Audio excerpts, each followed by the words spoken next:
Hello friends, this is SP Singh and welcome to smarter everyday. प्यारे दोस्तों, CTET फरवरी 2026 को target करते हुए हमने एसएसटी क्लासेस भी शुरू कर दी हैं। आप में से बहुत सारे स्टूडेंट्स की डिमांड थी कि सर आप सीडीपी तो पढ़ा ही रहे हैं, एसएसटी क्लासेस भी करवा दीजिए।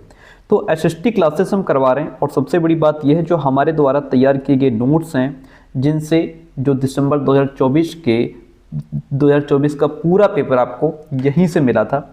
तो इन नोट्स से मैं आपको पढ़ा रहा हूँ ताकि आप जो थ्योरी में 40 नंबर होते हैं आपके एसएसटी 60 नंबर की आती है, 60 में से जो 40 नंबर की थ्योरी होती है वो 40 के 40 आपको मिल पाएँ, इसलिए मैं अपने खुद के नोट्स से आपको पढ़ा रहा हूँ। ठीक है, इसमें आपको theory plus previous year question papers जो उस चैप्टर से क्वेश्चन पहले पूछे गए हैं उन क्वेश्चंस को हमने चैप्टर के नीचे मेंशन किया है।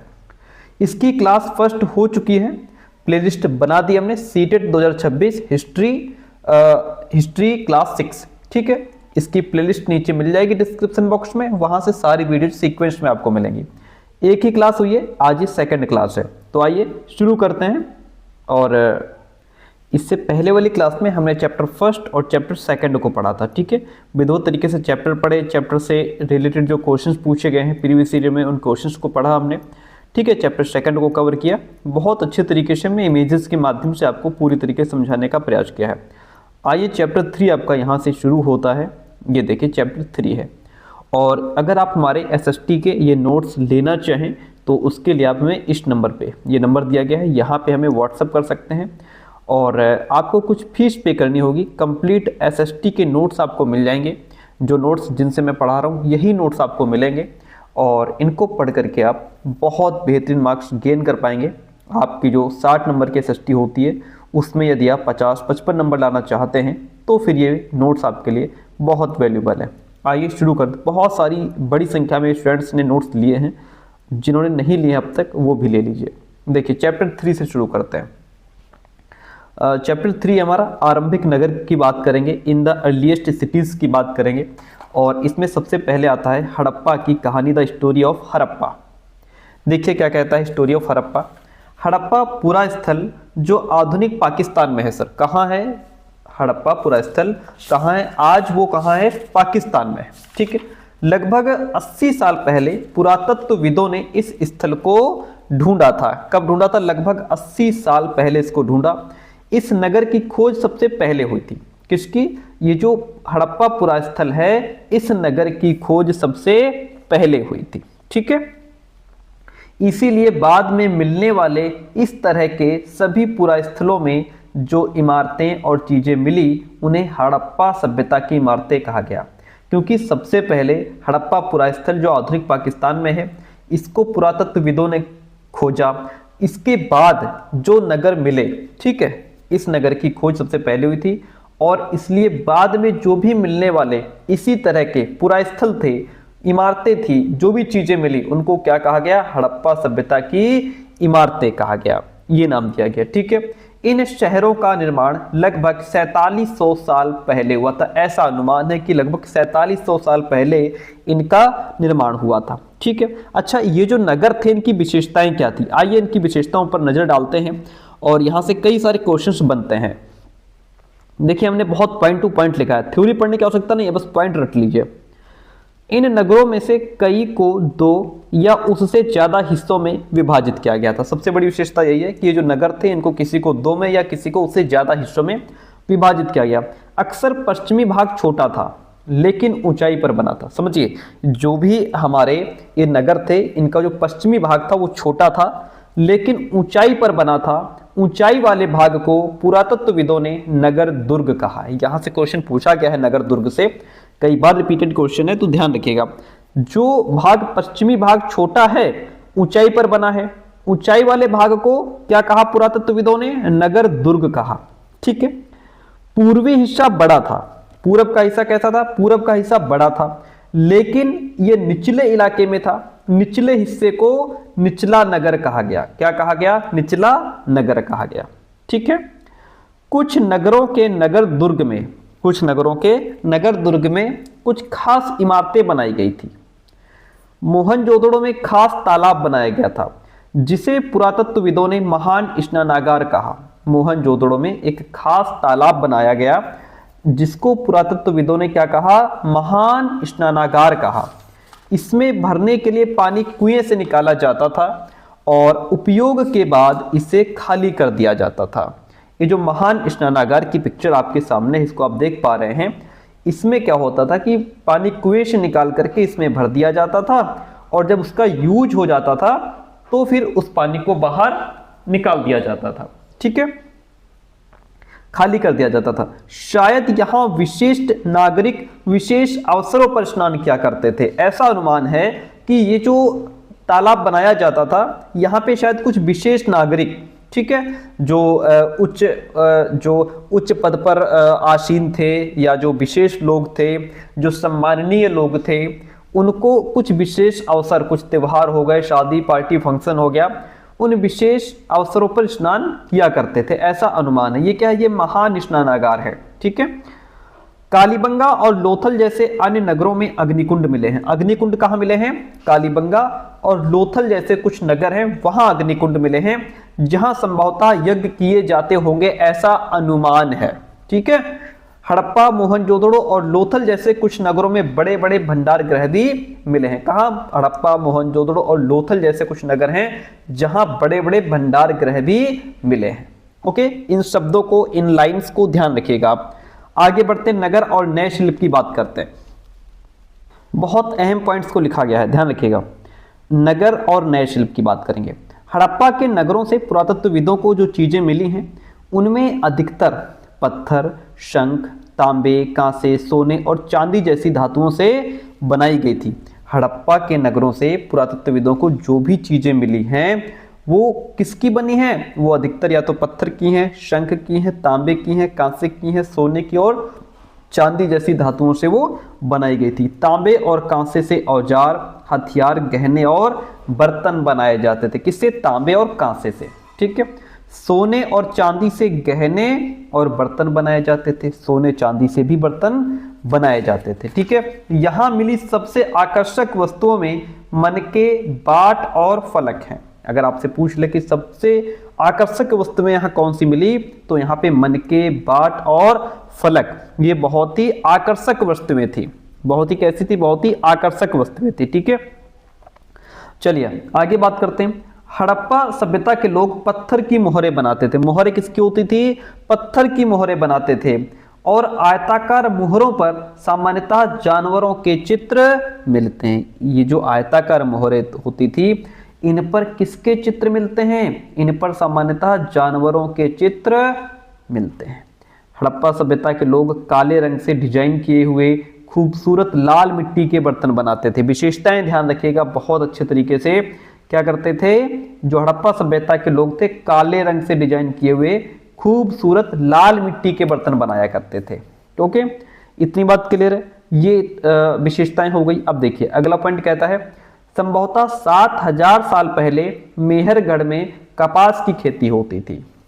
लगभग 7000 पहले की बात है। कहाँ की बात है, मेहरगढ़। मेहरगढ़ में कपास की खेती हुआ करती थी और मोहनजोदड़ो से कपड़े के टुकड़ों के अवशेष, चांदी के एक फूलदान के ढक्कन और कुछ अन्य तांबे की वस्तुओं से चिपके हुए मिले हैं। मोहनजोदड़ो से क्या मिले हैं, कपड़े के टुकड़ों के अवशेष, चांदी के एक फूलदान के ढक्कन, चांदी के एक फूलदान के ढक्कन और कुछ अन्य तांबे की वस्तुओं से चिपके हुए मिले हैं। क्या मिले हैं, कपड़े के टुकड़े के अवशेष। ठीक है, पक्की मिट्टी और फेंस से बनी तकलियां सूत कताई का संकेत देती हैं। किसकी, जो पक्की मिट्टी होती है और फेंस से बनी कुछ तकलियां, ये सूत कताई का संकेत देती हैं कि सूत कताई भी होती थी। एक महत्वपूर्ण व्यक्ति की पत्थर से बनी मूर्ति जो मोहनजोदड़ो से मिली है। ये जो मूर्ति आप सामने देख पा रहे हैं, इमेज जो देख पा रहे हैं, ये कहाँ से मिली है, मोहनजोदड़ो से मिली है। किसकी बनी है, पत्थर की बनी मूर्ति है। इसमें उसे कढ़ाईदार वस्त्र पहने दिखाया गया है कि जो व्यक्ति है वो बड़ा ही कढ़ाईदार वस्त्र पहने हुए है। ठीक है, उस वस्त्र पर क्या है, कढ़ाई की गई है। अब ये जो हमने पढ़ा ऊपर, फेंस, पक्की मिट्टी और फेंस से बनी तकलियां सूत कताई का संकेत देती हैं। फेंस क्या होता है, समझिए फेंस को। पत्थर और शंख प्राकृतिक तौर पर पाए जाते हैं। पत्थर और शंख प्राकृतिक तौर पर, ये मानव निर्मित नहीं है, प्राकृतिक निर्मित है। लेकिन फेंस को कृत्रिम रूप से तैयार किया जाता है, इसको तैयार किया जाता है। बालू या स्फटिक पत्थरों के चूर्ण को गोंद में मिलाकर उनसे वस्तुएं बनाई जाती थी। उसके बाद उन वस्तुओं पर एक चिकनी परत चढ़ाई जाती थी। इस चिकनी परत के रंग अक्सर नीले या हल्के समुद्री हरे होते थे। फेंस से मनके, चूड़ियां, बाले और छोटे बर्तन बनाए जाते थे। किससे? फेंस से। ठीक है, नेक्स्ट पॉइंट देखिए, कच्चे माल की खोज में, in search of raw materials की बात करेंगे। कच्चा माल उन पदार्थों को कहते हैं जो या तो प्राकृतिक रूप से मिलते हैं या फिर किसान या पशुपालक उनका उत्पादन करते हैं। जैसे लकड़ी या धातुओं के अयस्क, ये प्राकृतिक रूप से उपलब्ध कच्चे माल हैं। ठीक है, इनसे फिर कई तरह की चीजें बनाई जाती हैं, इनको हम अपने तरीके से ढाल सकते हैं। किसानों द्वारा पैदा किए गए कपास को कच्चा माल कहते हैं। क्या कहते हैं? किसानों द्वारा पैदा किए गए कपास को कच्चा माल कहा जाता है, जिससे बाद में कताई बुनाई करके कपड़ा तैयार किया जाता है। तो यहाँ पे लकड़ी या धातुओं के ये प्राकृतिक रूप से उपलब्ध कच्चे माल हैं। वहीं पर जो कपास है ये किसान द्वारा पैदा किया गया कच्चा माल है। ठीक है, हड़प्पा में लोगों को कई चीजें वही मिलती थी, लेकिन तांबा, लोहा, सोना, चांदी और बहुमूल्य पत्थरों जैसे पदार्थों का वे दूर दूर से आयात करते थे। जो हड़प्पा के लोग थे उनको कई सारी चीज़ें तो वही मिल जाती थी, ठीक है, उनके नगर के आसपास या थोड़ी बहुत दूर में, लेकिन तांबा, लोहा, सोना, चांदी ऐसी चीज़ें वो दूर दूर से मंगाया करते थे या लाया करते थे।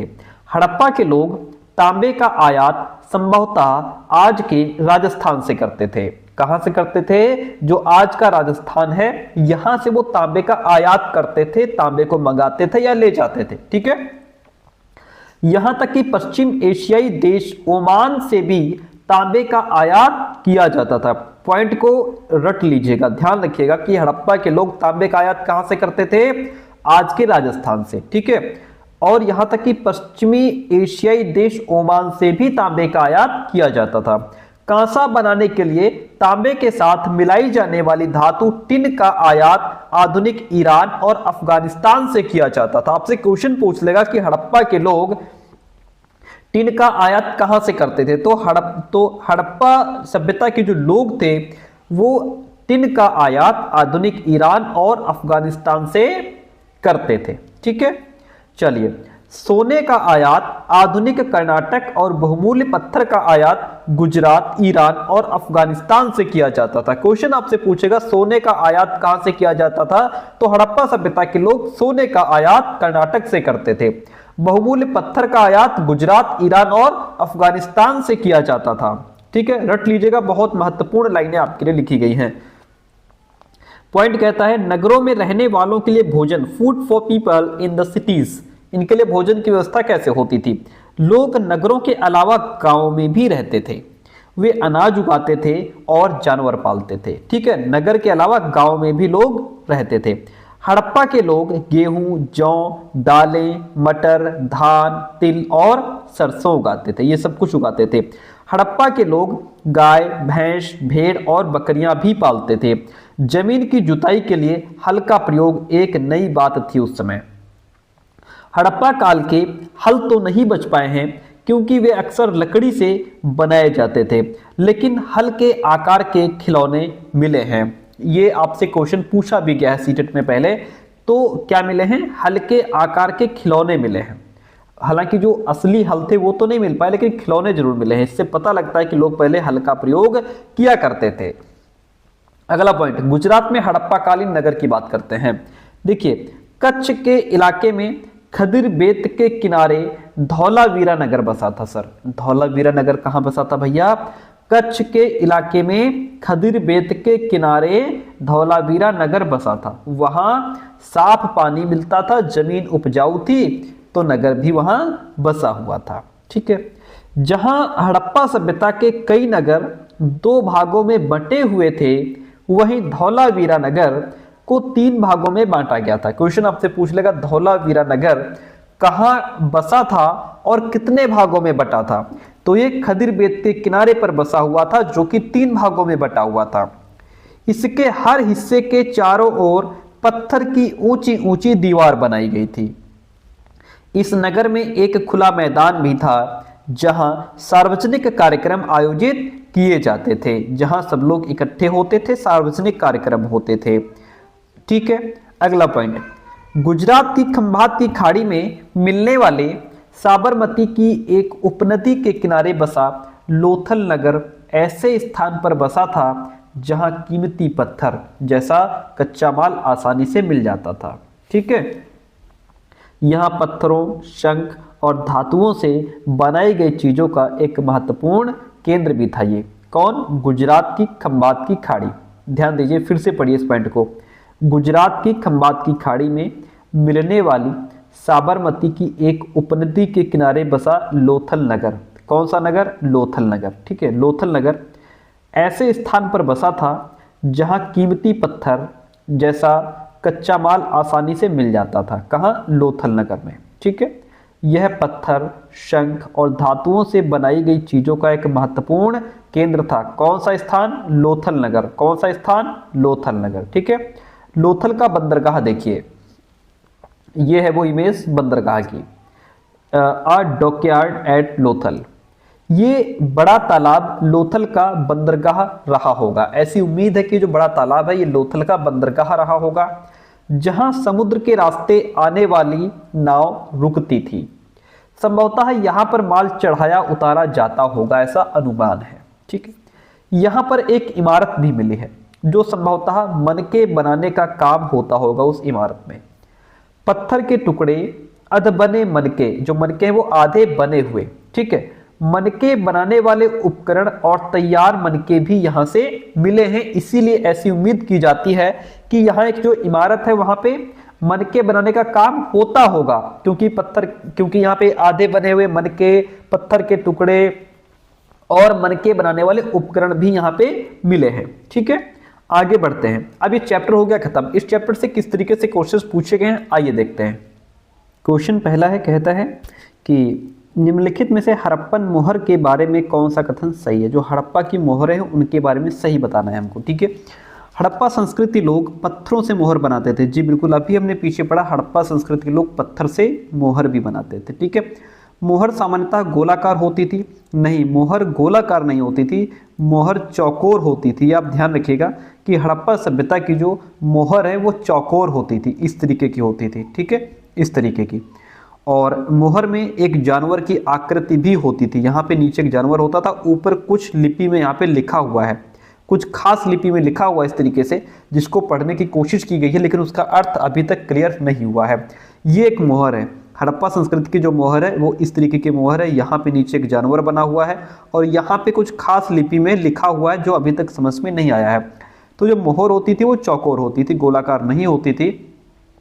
मोहर में एक जानवर की आकृति भी गड़ी होती थी। ए और सी ऑप्शन आपका राइट हो जाता है, तो ए और सी यहाँ पे सही हो गया। अगला प्रश्न कहता है कि भारतीय उपमहाद्वीप में प्रारंभिक नगरों के संदर्भ में निम्नलिखित का मिलान कीजिए और सही विकल्प का चयन कीजिए। देखिए, नगर दुर्ग, नगर दुर्ग किसको कहा गया? अभी हमने आपको पीछे पढ़ाया था। नगर दुर्ग पश्चिमी भाग छोटा था। अक्सर जो नगर थे उनका पश्चिमी भाग छोटा था लेकिन ऊंचाई पर बना था, इसलिए ऊंचाई वाले भाग को पुरातत्वविदों ने नगर दुर्ग कहा।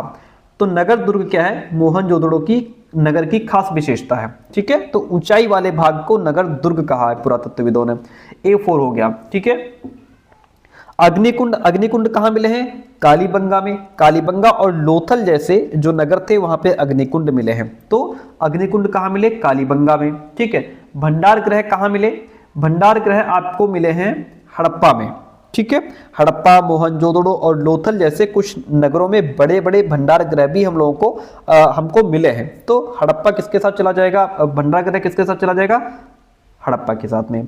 बंदरगाह किसके साथ चला जाएगा? लोथल, लोथल का बंदरगाह। ठीक है, तो इस तरीके से हम मिला लेंगे इसको। A4 है, B3 है। नीचे नीचे देखिएगा हमने राइट भी किया है।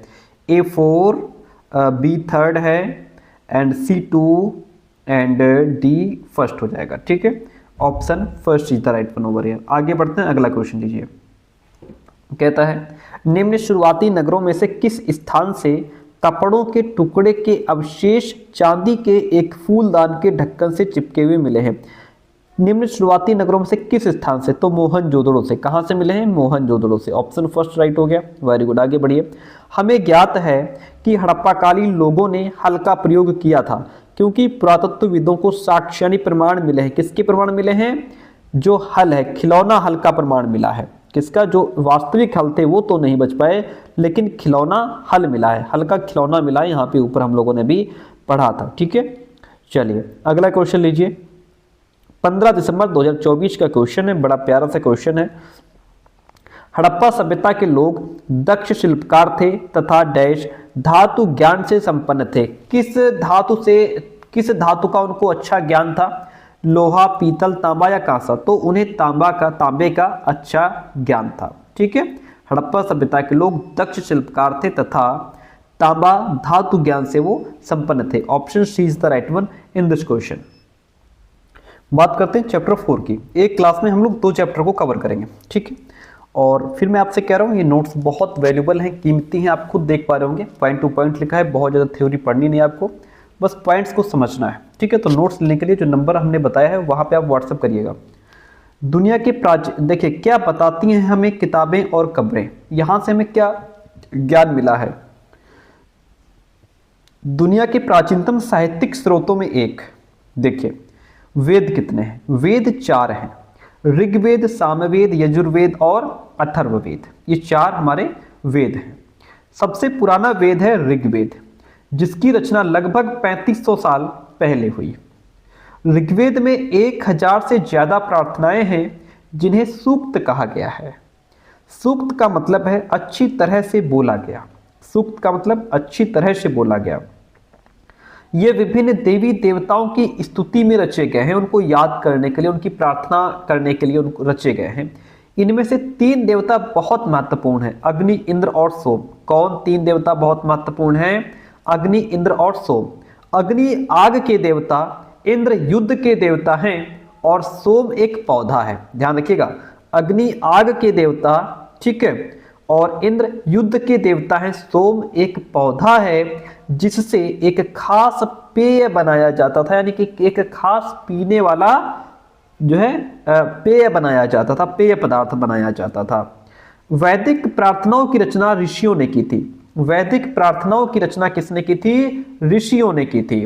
ऋग्वेद की भाषा प्राक संस्कृत या वैदिक संस्कृत कहलाती है। ऋग्वेद की भाषा को क्या कहते हैं? प्राक संस्कृत या वैदिक संस्कृत कहते हैं। ठीक है, ऋग्वेद में मवेशियों, बच्चों, खासकर पुत्रों और घोड़ों की प्राप्ति के लिए अनेक प्रार्थनाएं दी गई हैं। चलिए यहां पे देखिए हम संस्कृत और कुछ अन्य भाषाएं हैं उनकी बात करेंगे। संस्कृत भाषा भारत यूरोपीय भाषा परिवार का हिस्सा है। ठीक है, ये बहुत इंपॉर्टेंट है, ध्यान से पढ़िएगा, यहां से क्वेश्चंस खूब पूछता है। संस्कृत भाषा जो है वह भारोपीय यानी कि भारत यूरोपीय भाषा परिवार का हिस्सा है। भारत की कई भाषाएं, असमिया, गुजराती, हिंदी, कश्मीरी, सिंधी, एशियाई भाषाएं जैसे फारसी और यूरोप की बहुत सी भाषाएं जैसे अंग्रेजी, फ्रांसीसी, जर्मन, यूनानी, इतालवी, स्पेनिश आदि इसी परिवार से जुड़ी हुई हैं। ठीक है, किससे? भारोपीय भाषा परिवार से। उन्हें एक भाषा परिवार इसलिए कहा जाता है क्योंकि आरंभ में उनमें कई शब्द एक जैसे थे। शुरुआत में बहुत सारे शब्द एक जैसे थे, इसलिए उनको एक ही भाषा का परिवार कहा जाता है। उपमहाद्वीप में दूसरे भाषा परिवारों की भी भाषाएं बोली जाती हैं। दूसरे भाषा परिवारों की भी भाषाएं बोली जाती हैं। उदाहरण के लिए पूर्वोत्तर प्रदेशों में तिब्बत वर्मा परिवार की भाषाएं बोली जाती हैं। तमिल, तेलुगु, कन्नड़ और मलयालम द्रविड़ भाषा परिवार की भाषाएं हैं, जबकि झारखंड और मध्य भारत के कई हिस्सों में बोली जाने वाली भाषाएं ऑस्ट्रो एशियाटिक परिवार से जुड़ी है। ध्यान रखिएगा ये बात कि पूर्वोत्तर प्रदेशों में तिब्बत बर्मा परिवार की भाषाएं बोली जाती है। क्वेश्चन पूछा गया है कि पूर्वोत्तर प्रदेशों में किस परिवार की भाषाएं बोली जाती हैं? तो पूर्वोत्तर प्रदेश में तिब्बत बर्मा परिवार की भाषाएं बोली जाती हैं। ठीक है, आगे देखिए, तमिल, तेलुगु, कन्नड़ और मलयालम ये द्रविड़ भाषा परिवार की भाषाएं हैं। ठीक है, द्रविड़ भाषा परिवार की भाषाएं कौन कौन सी हैं? तमिल, तेलुगु, कन्नड़ और मलयालम। जबकि झारखंड और मध्य भारत के कई हिस्सों में बोली जाने वाली भाषाएं ऑस्ट्रो एशियाटिक परिवार से जुड़ी हुई हैं। इतनी बात क्लियर है, वेरी गुड। आगे बढ़ते हैं, देखिएगा पॉइंट कहता है कि ऋग्वेद की पांडुलिपि का एक पन्ना आपके सामने है, ठीक है। भुर्ज वृक्ष की छाल पर लिखी किस, जो भुर्ज नाम का वृक्ष होता है उसके ऊपर की जो छाल होती है उस पर लिखी यह पांडुलिपि कश्मीर में पाई गई थी। यह पांडुलिपि पुणे महाराष्ट्र के एक पुस्तकालय में आज भी सुरक्षित रखी हुई है। चलिए लोगों की विशेषता बताने वाले कुछ शब्द देखिएगा। Words to describe people. लोगों का वर्गीकरण काम, भाषा, परिवार या समुदाय, निवास स्थान या सांस्कृतिक परंपरा के आधार पर किया जाता रहा है। लोगों का वर्गीकरण किस आधार पर किया गया? काम के आधार पर, उनकी भाषा के आधार पर, या जिस परिवार समुदाय से आते हैं उस आधार पर उनका वर्गीकरण कर दिया गया, या जिस स्थान पर वो रहते हैं उनके हिसाब से उनका वर्गीकरण कर दिया गया, या जैसी उनकी सभ्यता संस्कृति है उसके हिसाब से उनको बांट दिया गया। ऋग्वेद में लोगों की विशेषता बताने वाले ऐसे दो समूह हैं जिनका वर्गीकरण काम के आधार पर किया गया है। जैसे पुरोहित, पुरोहित जिन्हें कभी कभी ब्राह्मण कहा जाता था, पुरोहित जिन्हें कभी कभी ब्राह्मण कहा जाता था, ये तरह तरह के यज्ञ और अनुष्ठान किया करते थे। और दूसरे लोग थे राजा। दूसरे कौन थे? राजा। तो दो समूह है, एक समूह कौन सा है? पुरोहित का, दूसरा समूह राजाओं का, ठीक है। चलिए आगे बढ़ते हैं।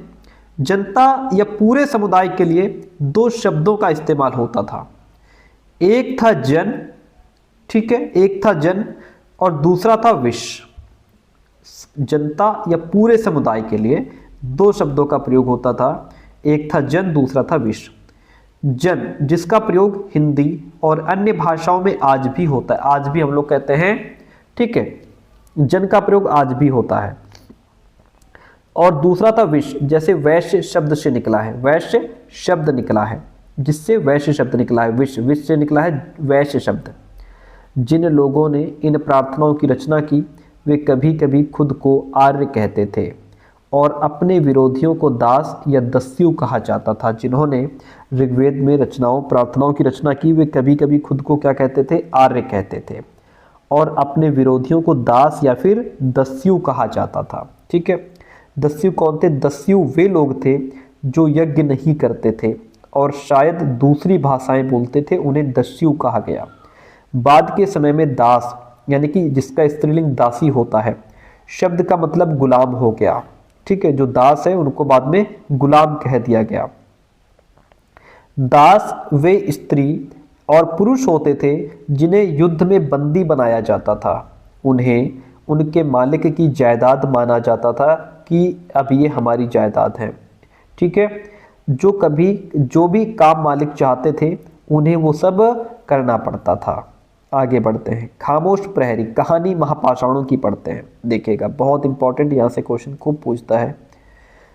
इस तरह के महापाषाण को ताबूत, शवाधान, शिष्ट कहा जाता है। इस तरह के महापाषाण को, ये एक बड़ा पत्थर जो है यहाँ पे, ये देखिए बहुत बड़े बड़े पत्थर यहाँ पे चारों तरफ लगे हुए हैं और ये इस तरीके से खोल बना हुआ है। इस तरह के महापाषाण को ताबूत या शवाधान शिष्ट कहा जाता है। यहाँ दिखाए गए शिष्ट में एक पोर्ट होल, बड़ा सुराख है, ये देख पा रहे हैं आप, यहाँ पे एक बड़ा सुराख है जो शायद पत्थरों से बने हुए कमरे में जाने का रास्ता था। ये जो पत्थरों के माध्यम से यहाँ पे बना हुआ कमरा है, यहाँ आने का रास्ता होगा ये, ठीक है, ऐसी उम्मीद है। ये शिलाखंड महापाषाण, महा मतलब बड़ा, पाषाण मतलब पत्थर, नाम से जाने जाते हैं, यानी कि ये बड़े बड़े पत्थर इसके साइड में लगे हुए हैं, इसीलिए इनको महापाषाण नाम से जाना जाता है। ये पत्थर दफन करने की जगह पर लोगों द्वारा बड़े करीने से लगाए गए थे। जहाँ पे लोगों को दफन किया जाता था उसके साइड में बड़े बड़े ये पत्थर लगाए गए थे। महापाषाण कब्रें बनाने की प्रथा लगभग 3000 साल पहले शुरू हुई। ये प्रथा दक्कन, दक्षिण भारत, उत्तर पूर्वी भारत और कश्मीर में प्रचलित थी। इन सब कब्रों में मृतकों को खास किस्म की मिट्टी के बर्तनों के साथ दफनाया जाता था। कैसे दफनाया जाता था? जो मृतक होते थे उनके साथ कुछ खास किस्म की मिट्टी के बर्तन रखे जाते थे, जिन्हें काले लाल मिट्टी के बर्तन यानी कि ब्लैक एंड रेड वेयर के नाम से जाना जाता है। ठीक है।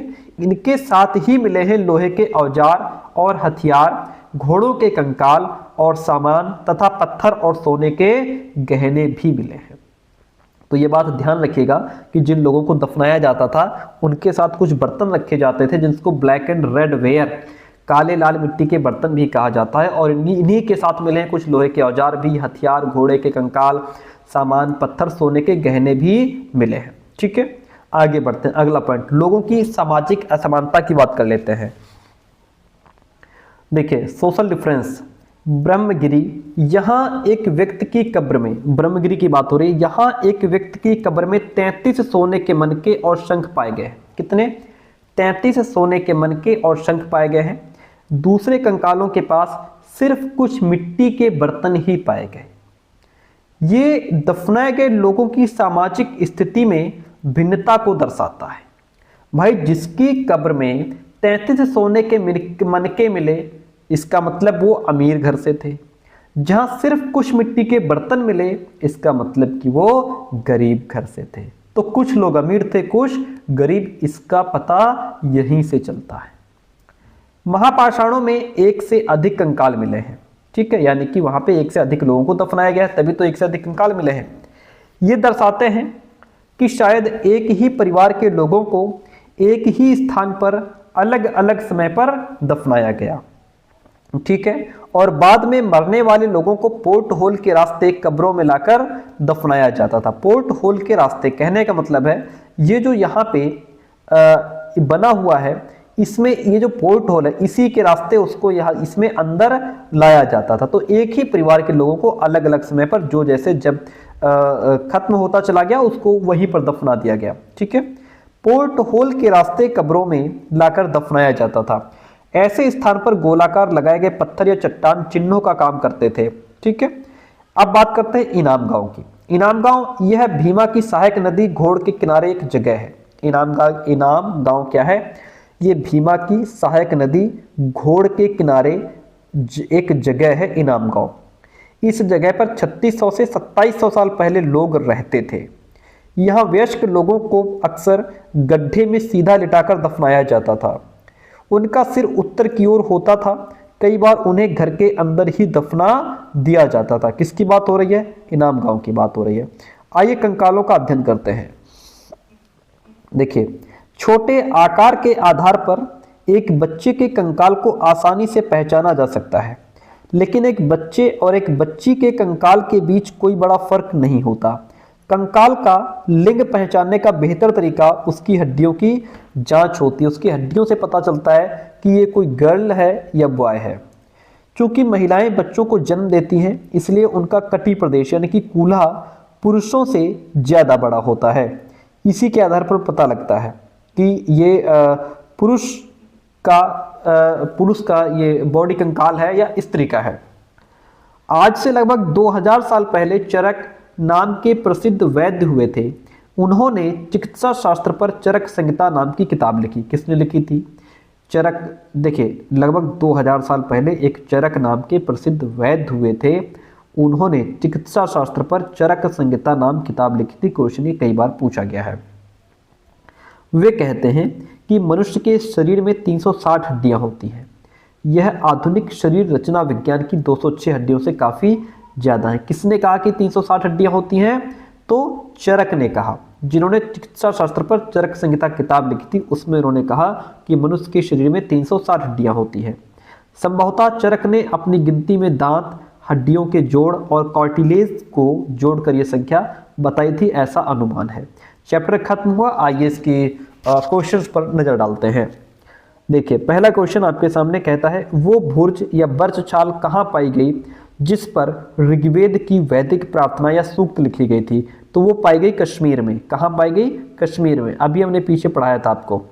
क्वेश्चन कहता है, महापाषाणों के विषय में निम्नलिखित कथनों में से कौन सा कथन सही है? तो देखिए, महापाषाण जो है, जो बड़े बड़े पत्थर, जहां से पोर्ट होल की बात जहां पे अभी हम कर रहे थे, जहां से लोगों को दफनाया जाता था, इनका उपयोग दफन करने की जगहों को चिन्हित करने के लिए किया जाता था कि हाँ, यहाँ पे हमारे परिवार का कोई व्यक्ति दफन है। तो उनको चिन्हित करने के लिए बड़े बड़े पत्थर लगाए जाते थे। ऋग्वेद काल में कौन से देवता विशेषकर प्रमुख थे? तो ऋग्वेद काल में अग्नि, इंद्र, सोम, ये 3 देवता बहुत प्रमुख थे। अग्नि आग के देवता, इंद्र युद्ध के देवता, सोम जो है वो एक प्रकार का पौधा था जिससे पेय पदार्थ बनाया जाता था। अगला क्वेश्चन, किस स्थान पर मृतक को प्रायः उत्तर की ओर सिर करके दफनाया जाता था? अभी जस्ट हम लोगों ने पढ़ा इनाम गांव। इनाम गांव में जो वयस्क व्यक्ति का जो बॉडी होती थी उसको सीधा लुटाया जाता था, उसका सिर उत्तर की तरफ होता था। अगला क्वेश्चन लीजिए, कहता है निम्नलिखित के सही जोड़े बनाइए।